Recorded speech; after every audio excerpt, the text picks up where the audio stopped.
గురువుగారు మీ పేరండి? నా పేరు సీతారామయ్య, వెలగపూడి అండి. ఎంత ఇచ్చారండి ప్రభుత్వానికి భూమి రాజధాని కోసం? మేము 6 ఎకరాలు ఇచ్చామండి మా కుటుంబం తరపున. ఎటువంటి హామీ ఇచ్చిందండి మీకు ప్రభుత్వం? అప్పుడు మీకు భూమి ఏమి ఇస్తామని చెప్పారు? ఇక్కడ నవనగరాలు ఏర్పాటు చేస్తామని చెప్పారండి. 9 నగరాలు ఏర్పాటు చేస్తాము, మీకు ఈ 9 రకాలుగా అభివృద్ధి చేస్తామన్నారండి. ఎందుకంటే కరెంటు కానీ మొత్తం అండర్ గ్రౌండేనండి. కరెంటు కానీ, డ్రైనేజీ కానీ, వాటర్ కానీ, కేబుల్ కానీ, నెట్ కానీ, గ్యాస్ కానీ, ఏసీ పైపులతో సహా మాకు ఇస్తామని చెప్పి 94 అగ్రిమెంట్ ప్రకారంగా జరిగిందండి. అప్పుడు 2014 డిసెంబర్లో ల్యాండ్ పూలింగ్ ఇంకో మాట చెప్పారండి.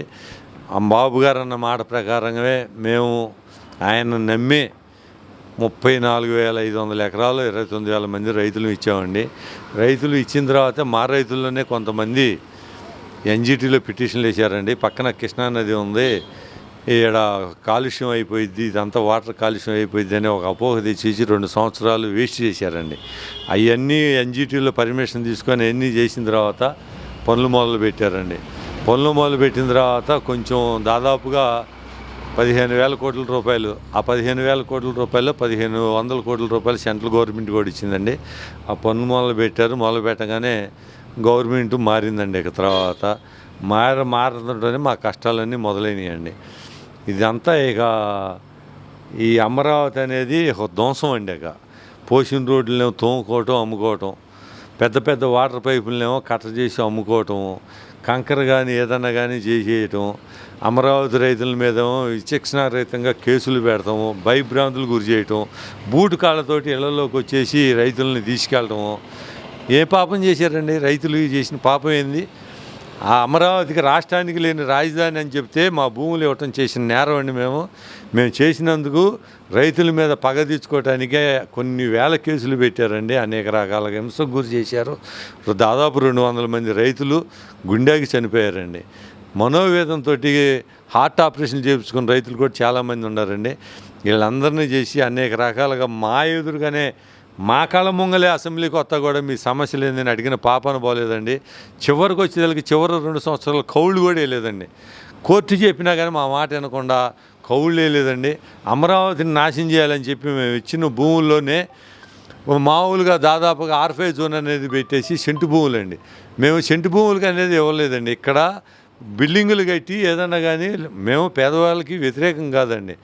ఆ సెంటు భూములు కాకుండా బిల్డింగులు కట్టి ఇవ్వమని చెప్పి అడిగామండి. అట్ట కాకుండా ఆయన ఊరికొచ్చే భూమి అని చెప్పి సెంటు భూములు అని చెప్పి పేదలకి మాకు వర్గాలుగా మమ్మల్ని గొడవలు పెట్టాలని చెప్పి ఆలోచన చేశామండి. అవన్నీ చేయబట్టి ఆ పాపాలు మొత్తం బాబట్టి 152 సీట్లు ఆడాల 11 సీట్లకు వచ్చేసి ఇప్పుడు అనుభవిస్తున్నామండి. కూటమి ప్రభుత్వం వచ్చిన తర్వాత 2 సంవత్సరాలు కౌళ్ళు వేశారు. ఇదంతా అడవిగా చిట్టడుగా ఉండదానివల్ల కంపంతా బీకేసేసి ఇప్పుడే దాదాపుగా 64,000 కోట్ల రూపాయలకి టెండర్లు వేశారు.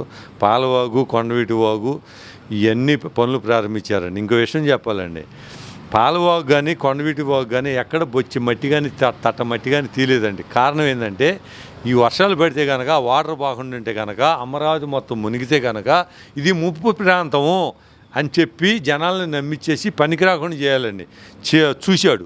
కానీ ఆ భగవంతుడు ఉండబట్టి ఆ వర్షాలు పడ్డా కానీ ఆ నీళ్లు ఎట్టిపోయినాయో ఎడ జరిగినాయో అమరావతి సురక్షితం అనేది జనాలందరికీ తెలిసిందండి. ఫైనల్గా చెప్పండి, అంటే ఏదైతే సిఆర్డీఏ కావచ్చు అప్పుడున్న ప్రభుత్వం మీకు ఏదైతే అగ్రిమెంట్ చేసిందో దానిలో భాగంగా ఫ్లాట్లుగా మీకు కేటాయించిన ఫ్లాట్లు కావచ్చు లేదంటే కౌలు కావచ్చు ఇప్పుడున్న సిఆర్డీఏ సకాలంలో చెల్లిస్తుందా ప్రభుత్వం? ఇప్పుడు జగన్మోహన్ రెడ్డి గవర్నమెంట్లోనండి ఫ్లాట్లు రిజిస్ట్రేషన్ చేయాలని చేయించుకోవాలంటే నరకం చూసేవాళ్ళం అండి. ఆ కాగితం తీసుకురా, ఈ కాగితం తీసుకురా అని మినిమం 10,000 రూపాయలు తక్కువ లేకుండా రిజిస్ట్రేషన్లు తీసుకునేవాళ్ళు అండి. బాబు గారు వచ్చిన తర్వాత పారదర్శకంగా ఏ ఊర్లకు ఆ ఊర్లో రిజిస్ట్రేషన్ ఆఫీసులు పెట్టేసి రిజిస్ట్రేషన్లు చేయించుకున్నారండి. అంటే ఇప్పుడు సిఆర్డీఏ వ్యవస్థ అనేది అధికారులు కావచ్చు సకాలంలో రైతుల పట్ల సానుకూలంగా స్పందిస్తున్నారా? మనకి ఏదైనా సమస్య ఉంటే ఇప్పుడు ఫస్ట్లో అండి ల్యాండ్ పూలింగ్ తీసుకునేటప్పుడు వాళ్ళకి రైతులు విలువేందో, రైతులు భూములు ఇచ్చారని చెప్పి అప్పుడు రెవెన్యూ వాళ్ళు కానీ సిఆర్డీ డిప్యూటీ కలెక్టర్లు కానీ ఏదైనా కానీ అప్పుడు మమేకంగా ఉండేవాళ్ళం అండి. అప్పటికి ఇప్పుడు మటుకి తేడా ఉందండి. అది మటుకి నేను గ్యారెంటీకి చెప్పగలను. అప్పుడు ఉన్నంత స్వతంత్రంగా రైతులతోటి ఇప్పుడు వీళ్ళ దగ్గర లేదు. కానీ వీళ్ళు తెలుసుకోవాల్సింది ఏంటంటే సిఆర్డీ రైతులు పార్ట్నర్లు, వీళ్ళు మనమెంతో వాళ్ళంత అనేది ముందు వాళ్ళు గ్రహించాలండి. అది గ్రహించితే కనుక కొన్ని సమస్యలు ఉన్నాయి, ఆ సమస్యలు కూడా తీరుతాయి. ఎందుకంటే ముందు బాబు గారు కానీ నారాయణ గారు కానీ కమిషనర్ గారు కానీ ముందైతే తెలుసుకొని వాళ్ళకి వివరంగా చెప్పేసి ఇట్లా రైతులతోటి ఇట్లా సానుకూలంగా ఇట్లా మాట్లాడాలని చెప్పి వాళ్ళకి ఒక క్లాసుగా, ఎందుకంటే అంత మొంగల చెనకేశులు గారు కానీ సుధీర్ కానీ అమ్మారు కానీ వాళ్ళందరికీ తెలుసండి. వాళ్ళ ద్వారాగా వీళ్ళకి కొంచెం ఎవరినైనా ఇస్తే బాగుంటుందని మా ఆలోచన అండి. ఇప్పుడున్న సిఆర్డీఏ కమిషనర్ కావచ్చు, మంత్రిగా ఉన్న నారాయణ కావచ్చు, ఎట్లా ఉన్నారు అసలు పనితీరు కావచ్చు, రైతులతో మాట్లాడే విధానం కావచ్చు? ఇప్పుడు ఉన్న కమిషనర్ గారు కానీ ఏదైనా కానీ అంతా బాగానే జరుగుతున్నాయండి. రైతులతో మమేకంగా నారాయణ గారు కూడా అడిగినట్టు కూడా సక్రంగా ఆయన గారు కూడా సమాధానం చెబుతున్నాయండి. ఆయన వర్కర్ అండి చెప్పాలంటే. నారాయణ గారు నేను ఎందుకంటే ఉదాహరణకి మా వెలగపూడిలో సచివాలయం కట్టేటప్పుడు అర్ధరాత్రి కూడా వచ్చేవాడండి, నేను చూసేవాడిని. అసలు పనులు చేస్తున్నారా ఏం జరుగుతుందని నేను ఉద్దేశించతో దాదాపుగా 6 నెలల్లో హైకోర్టు కానీ సచివాలయం కానీ కడతాం అంటే సామాన్య విషయం కాదండి. మనం కొద్ది ఇల్లు కట్టుకోవాలంటేనే సంవత్సరం లోపల అసలు ఇల్లు అవ్వదండి. అటువంటిది 6 నెలల్లో మొత్తం కరెంటు కానీ ఏసీలు కానీ రంగులతో సహా వేయించారంటే ఆయన అంత వర్కర్ కాకపోతే ఆయన అన్ని కాలేజీలు నడిపి ఒక పొంతులు గారి నుంచి పైకి వచ్చిన ఆయనండి. ఆయన ఏ రకంగా ఏ టైపులో ఎట్ట చేయాలో ఆయనకి అన్నీ తెలుసండి. ఇప్పటికి కూడా మేము ఆయన ఈ ఇన్ఫ్రాస్ట్రక్చర్ టెక్చర్తో కానీ ఇప్పుడు రోజు ఈ టైంలో ఇప్పుడు ఈ సాయంత్రం పాటు సిఆర్డీ ఆఫీసులతో ఇంజనీర్లతోటి చర్చలు జరుపుతూ ఉంటారండి. నేను 2-3 సార్లు చూశాను.